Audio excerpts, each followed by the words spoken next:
et on flamme le Gauthier. Donc nous sommes sur la trajectoire de la lutte qui n'a pas cessé et qui ne cessera jamais. S'il vous plaît, pouvez-vous nous faire un résumé du jour et pourquoi il n'est pas passé à la télévision algérienne? Écoutez, d'abord, je suis très contente qu'on relance le débat, parce que certains pensent qu'on nous a enterrés avec la concorde, dès que la concorde civile a été donc appliquée, est applicable, et on n'a plus droit à la parole. Je suis très contente que vous, vous me sollicitez. Ce film, il est vrai, il a été fait en 96. 96, c'était, on peut dire, les années sombres du terrorisme. Et je me trouvais donc à faire des séries de reportages radio pour la chaîne 3 et d'autres chaînes, donc, puisque ça a été diffusé, c'était Tahia El Jazair.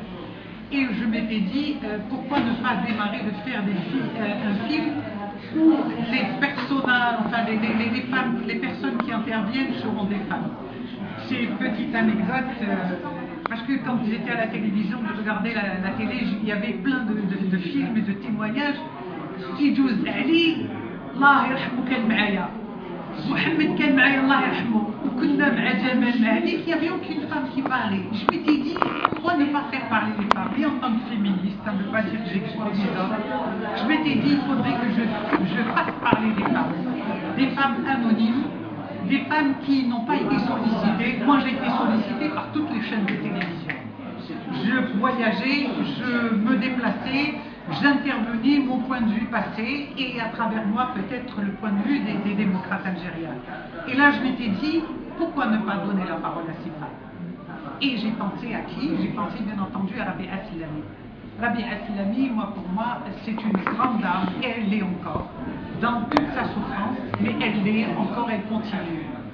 Rabia Silami, c'était un des piliers de ce mouvement de patriotes, parce qu'elle est la femme de celui qui a organisé, pas simplement l'épouse, mais parce qu'elle a contribué avec tout ce qu'elle savait faire, c'est-à-dire être présente par ses conseils, par sa tendresse aussi. Elle préparait à manger, c'est elle qui a fait les cagoules avec lesquelles il sortait et il pouvait se mouvoir en toute tranquillité parce qu'il y avait le risque. Elle a cédé sa maison pour aller passer les nuits chez sa mère, chez les voisins. Elle était présente et s'est occupée. Elle s'est fait passer pour que Mohamed puisse continuer la lutte. Elle s'est occupée de leur unique enfant. Ils ont dû attendre 10 années pour avoir un enfant. Et 10 années après, Mohamed était obligé de quitter sa maison, sa femme et son enfant. Et son travail aussi. Et donc Rabia, pour moi, c'est une femme qui n'a pas été à l'école, mais cette force, moi je l'ai retrouvée en elle. Je m'étais dit, elle. Il y avait Asla, Anissa Asla, elle a perdu 2 êtres chers, Boubah, son fils, et son mari. Mais elle a continué à agir à travers eux. Elle a réussi quand même ce que le ministre de la Culture n'a pas réussi à faire, c'est-à-dire un pont, une passerelle entre l'Algérie et les écoles de beaux-arts. Elle a fait circuler cette beauté et les couleurs. Elle est magnifique cette dame, elle n'est plus, mais elle a réussi quand même à enraciner plein de beauté et plein de choses. Et aussi il y avait une étudiante des beaux-arts qui était obligée de mentir. On était tous obligés de mentir à l'époque. Elle était étudiante aux beaux-arts, elle racontait qu'elle était dans une école de technologie. Pourquoi? Parce que c'était haram, la représentation du beau. Avec le haram, les femmes, le nu, c'est pas ça, c'est pas tant. Alors que si tu revisites l'histoire de ce pays, tu vois Djmila, tu vois cette beauté, les mosaïques, mais bon, c'est pas, si je présente ce film, c'est pas par nostalgie. Hein. Justement, Houria, puisque c'est pas par nostalgie, vous êtes toujours sur le terrain du combat, avec toutes les femmes là qui nous entourent, et les perspectives aujourd'hui, parce qu'on a commencé par éjecter la femme du monde du travail. Le secteur public, ils l'ont attaqué, ils l'ont réduit à néant. On va travailler cette femme. C'est le travail qui libère. On va perdre. Quel est notre combat aujourd'hui? Quelle serait notre liberté? Comment faire cette jonction? Comment se mobiliser sur ce modèle? Je ne suis pas économiste, je peux dire qu'il y a peut-être un décalage, je vis entre Paris et Alger.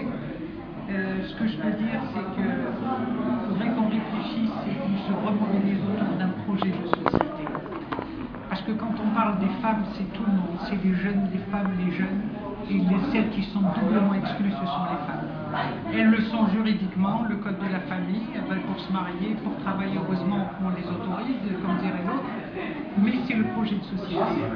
Parce que là, il y a une camarade qui avait parlé, une copine, médecin, que j'ai énormément de respect, elle a parlé du libéralisme sauvage. L'Algérie, c'est...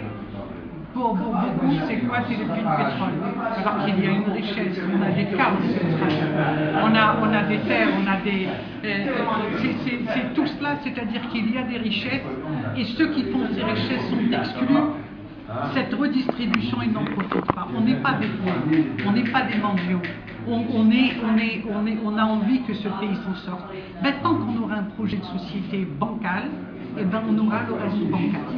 C'est-à-dire il n'y a pas de redistribution, il n'y a pas de justice sociale, il n'y a pas de ceux qui ont combattu, on prend l'exemple de ceux qui ont combattu, ceux qui ont résisté merveilleusement, on les a exclus. Monsieur Sarak, le dossier, il est vide, le dossier, on l'a emprisonné. Moi, je parle d'un copain, un ami à moi, Mahmoud, qui est emprisonné.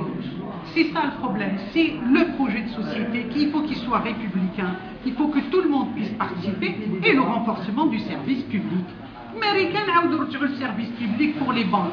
On est tout content, transport, roche. Alors que tu devrais, pourquoi l'État? Ça créerait de l'emploi. شوف مرة تسوق وراجل يسوق. Mais إلا كان راجل ما يسوق ما تسوقش ويجيبوا des Chinois يخدموهم, j'ai rien contre les gens, les yeux bridés. نحبهم أنايا, pourvu qu'ils soient chez eux, nous aussi on a besoin de bosser. Ils sont en train certains de délocaliser باش يخدموا تاوعنا ب4 فراكات. Alors qu'en France, les gens se battent, ils disent qu'on est contre la délocalisation. Les Français sont en train, certaines entreprises sont en train de revenir en France. Ça crée de l'emploi. Il faut que les gens aussi réapprennent à consommer algérien, pourvu qu'il y ait une production algérienne aussi. Je n'ai pas qu'on a étudié les années 70, mais le psouch jean. Ça, il faudrait qu'il y ait. Ce sont celles-là les mots d'ordre. C'est pas simplement contre le terrorisme, on le terrorise de partout. Il y a parce que la jonction entre l'islamisme et la contrebande et la mafia et le narco de trafiquants, c'est tout cela. Et là-haut, il y a des jonctions aussi. Merci Sonia. Au nom des lecteurs de Raina, nous vous remercions et nous vous donnons rendez-vous à d'autres il y a beaucoup de films, en tout cas, je vous remercie. Je vous remercie, puis je suis très contente de savoir qu'il y a aussi, parce que le front, il faut qu'il s'élargisse. La résistance, c'est pas seulement avec les armes, l'autre arme aussi, c'est le cinéma et l'image. Merci beaucoup. Merci à vous. Merci.